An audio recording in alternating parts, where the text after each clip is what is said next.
We're now going to take a look at what we call composite functions. Now, a composite function is when two or more functions combine to create some new function. So I could have this set of numbers, which we'll call x. The numbers 1, 2, 3, 4, 5. And we're going to apply it to the function 2x plus 1. So when we plug the x values in, we get this new set, and we get 3, 5, 7, 9, and 11. All of the x's have become 2x plus 1.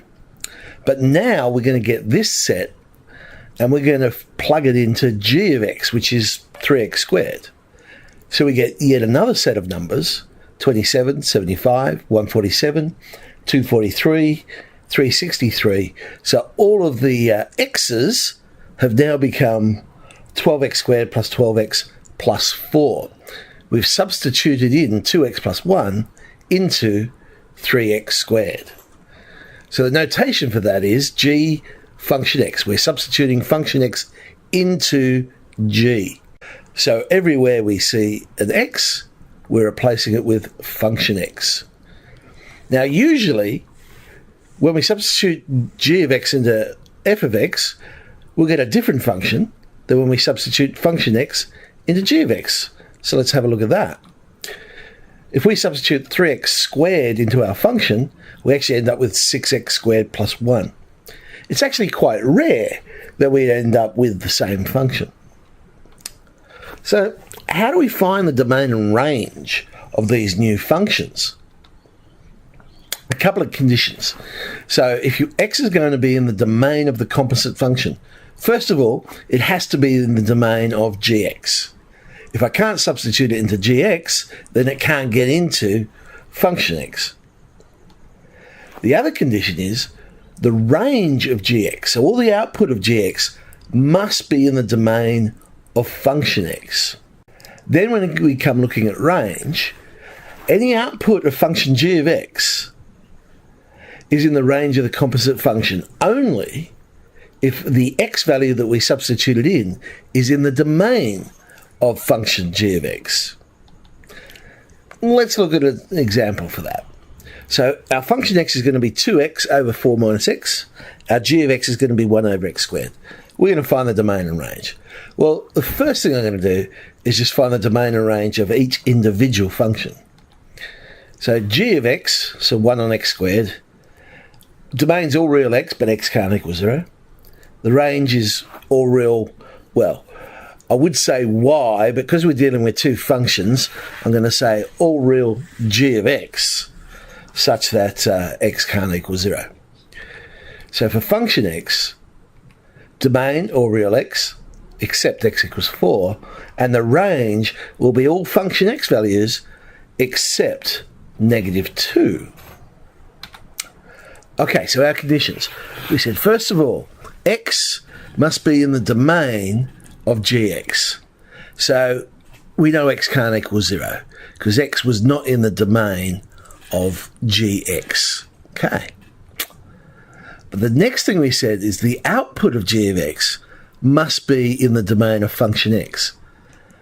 So that means we can't substitute 4 into function x. So g of x cannot be 4. In other words, 1 on x squared can't be 4, which means we cannot substitute in x equals plus or minus a half. Yes, we can substitute it into g of x, but we get the answer 4, and 4 we're not allowed to substitute into function x. So we end up with 0 from the first condition, but also plus or minus a half from the second condition. Now for the range. So an output of function gx is in the range only if the x that produced it is in the domain of our new function. Well, let's work out what this new function is. It's probably the easiest way. So if I substitute 1 on x squared in, we end up with 2 on 4x squared minus 1. Now we know the range of this new function would be, we can get numbers out that are less than or equal to -2, but also greater than 0.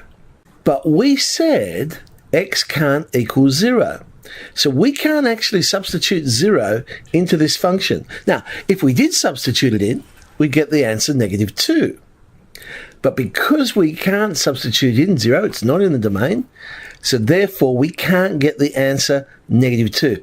So that means our range, instead of being less than or equal to -2, it's just less than -2. Let's go the other way around. Let's say we do g of function x.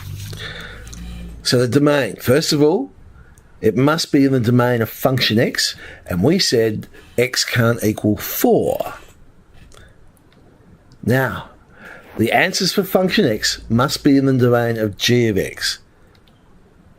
But we said we cannot substitute 0 into g of x. Therefore, function x cannot equal 0. So 2x on 4 minus x can't equal 0, which gives us x cannot equal 0. So all right, domain is all real x except x can't equal 0. That was our second condition. But also x cannot equal 4. That was our first condition. Let's work out the range of this new function. So once again, let's actually calculate out the new function. This time we get 4 minus x squared on 4x squared. Now that function has the range simply greater than or equal to 0. But we said x can't equal 4. Therefore, we cannot substitute 4 into this new function, so we cannot get 4 minus 4 squared over 4 times 4 squared, which would be 0. So our actual range won't be greater than or equal to 0. It'll just be greater than 0. There's this other special function. If it turns out the domain of our new function is empty, there are no possible values for the domain, then that function is something we call the empty function. Okay, so let's just have a go then at 4e.